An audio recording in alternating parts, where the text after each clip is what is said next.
Nice.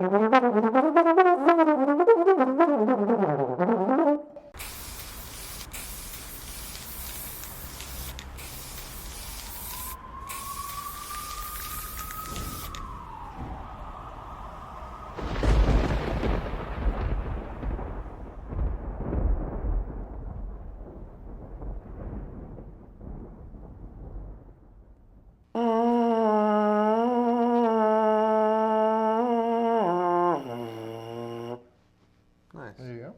Yeah. I used to buzz a mouthpiece quite a bit for a particular group of exercises that I learned from a great brass teacher in New York named Lori Frink. Heard of her? Lori? Yes. Yeah. Lori died recently, I'm very sorry to say. She was kind of had a reputation as a chops guru, you know? Right. But she was much more than that. She was an amazing music teacher, an amazing musician.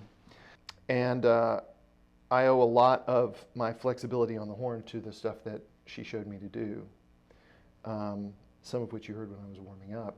Her approach, and this is an approach that I recommend for everybody. The first thing that you have to think about is the best exercise to do is the one you'll do, right? The one you'll actually sit down and do every day. Yeah, wise. Right. So that's the first thing. The second thing is learning how to play the trombone is very much like learning to speak. It's not a one-to-one thing, but it is very much like that. When you learned how to speak, you didn't spend a lot of time practicing how to say t, you know, in terms of like, where should I put my tongue? Should I put it here or there? You just kept doing it, and you heard in your head what it was that you wanted, and you let your body find it. So what I tried to do whenever I was trying to improve my flexibility was, and my range and strength on the horn and so on, was I went to Lori and got some exercises that basically would, that where I could just allow my body to introduce what was right rather than trying to fix what was wrong. So part of it is things like this, very basic kind of air stuff.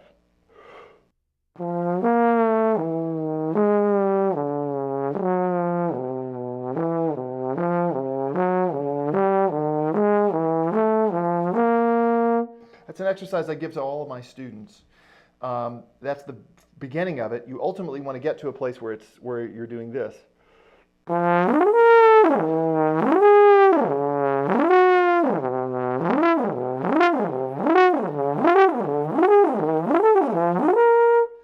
You notice what I'm doing in there. I'm not using my tongue at all, and I'm also not trying to play perfect intervals. I'm actually on purpose trying to keep all that junk in between the notes because it requires so much air in order to make that happen. It's a way to ask of your body and receive from it the air necessary to play the trombone. Because, as Scott Whitfield said, sitting in the same chair, it's all about air. It's ultimately, that's the most important thing. So that exercise really helped me to get to where, because when I was younger, I used to do this little thing to get across the harmonics. I was cutting off the airstream and pinching. And what I found through doing that exercise was that I could just blow freely, again, to quote Scott. Wow, that's a great exercise, man. It was really good. Yeah, it's simple but very efficient. Yes, that's right. So that was an important one. And another thing that I wanted to mention, by the way, I don't doodle tongue. I don't know how to doodle tongue. I can't make that sound. I can say doodle, but I can't make it through the trombone. I double tongue. That's how I play fast. And I owe that to Jim Pugh. When I was in college, I thought, oh man, I'll never be able to play fast because I just can't. I can't doodle tongue. And I heard Jim Pugh in a master class say that he double tongued. And I was like, what? You can double tongue and play smoothly? Yes. So I spent a lot of time practicing jazz double tonguing. And one of the big exercises I did was all those pentatonic exercises. Yeah. I did them single tonguing and double tonguing. So that got me to where I could play.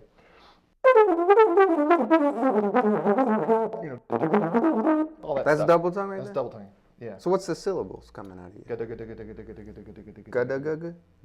Dugga. Yeah, but I often start with ga. Gadugga. Good.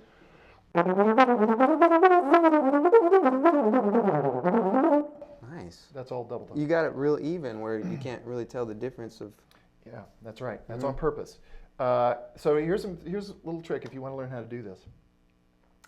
When you're playing in an ensemble and it's not a really critical situation, like it's just a rehearsal or so on, double tongue everything at whatever volume, at whatever tempo, even if it's ballads. Da, ga, da. So you want to get to, I used to do that in all my rehearsals in grad school. Nice. I double tongued literally every note. Wow. So ultimately, you rather than, and I did not spend a lot of time thinking, oh, that's wrong, or that sounds bad, or whatever. I just let my body find it. And it did. So. That's even. That's completely even. And so that's great. You're being efficient with those rehearsals where normally you're just kind of there and you're not really practicing. You're like, I wish I could be practicing right now sometimes. Right. That's right. And then you're kind of killing two birds with one stone. That's right. And the other thing I did, which relates to something we talked about earlier about where you're listening to music and getting to where you can sing solos. Yeah. Listening to Charlie Parker or listening to whoever. I used to, I got to where I could sing all these, jazz solos, and I used to sing them all double tonguing. And then I got to a place where whenever I was just noodling around, walking around the house, singing jazz to myself, right. I double tongued everything. Oh, cool. Practicing off the horn. Exactly. And then when you start buzzing, it just comes out. It becomes very natural. It's very much like learning to speak. It's not a sort of conscious sitting down and straining like the guy in Whiplash, right. that movie. It's not like that. It's a very relaxed approach, and I know what I want it to sound like, and which is important, and then I just kind of let my body find it. Can I hear the double tonguing just on the mouthpiece? Sure.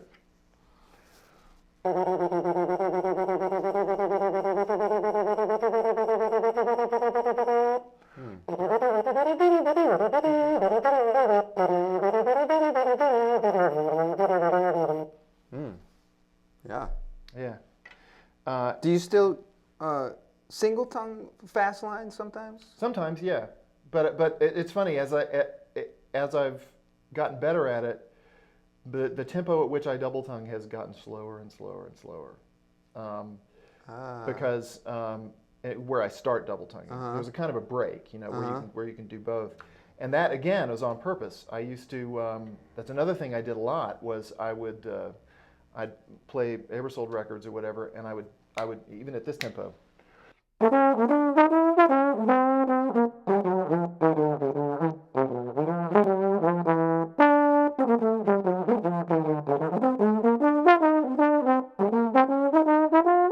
Yeah, that's all double tongue. The more I did it, the more comfortable I got with it, the less it became an issue. I just stopped thinking about it entirely, and I actually like it. I love playing up tempos. Nice, man. I think this is just me, but I think trombone players who can really articulate at that tempo, and particularly with the double tongue, I think that's just about the most exciting, fast instrument of any kind. I think it sounds cooler than trumpet. I think it sounds cooler than the saxophone. Those guys all sound great, obviously, but when you really hear somebody who can nail it on the trombone, it just sounds incredible. Well, yeah, they're not relying on valves and buttons to get the sheets of sound. They had to work out a muscle to get it. That's right. It's very human. It's very human sounding. That's wonderful. Much more like the drums. I like a cereal, lots of types of cereal. What type of cereal would you like to eat together? There's lots of cereal, many types of cereal. What type of cereal is your favorite one to eat? We got Frosted Flakes in Captain Crunch, Lucky Charms, Cinnamon Toast Crunch, Honey Nut Cheerios and Fruit Loops, Captain Crunch with crunch berries, Apple Jacks, Rice Krispies, Cocoa Puffs, Frosted Mini Wheats with a honeycomb, Corn Pops, Golden Grams, Captain Crunch with peanut butter, Fruity Pebbles and a Raisin Bran, Honey Bunches of Oats in a Trix Land,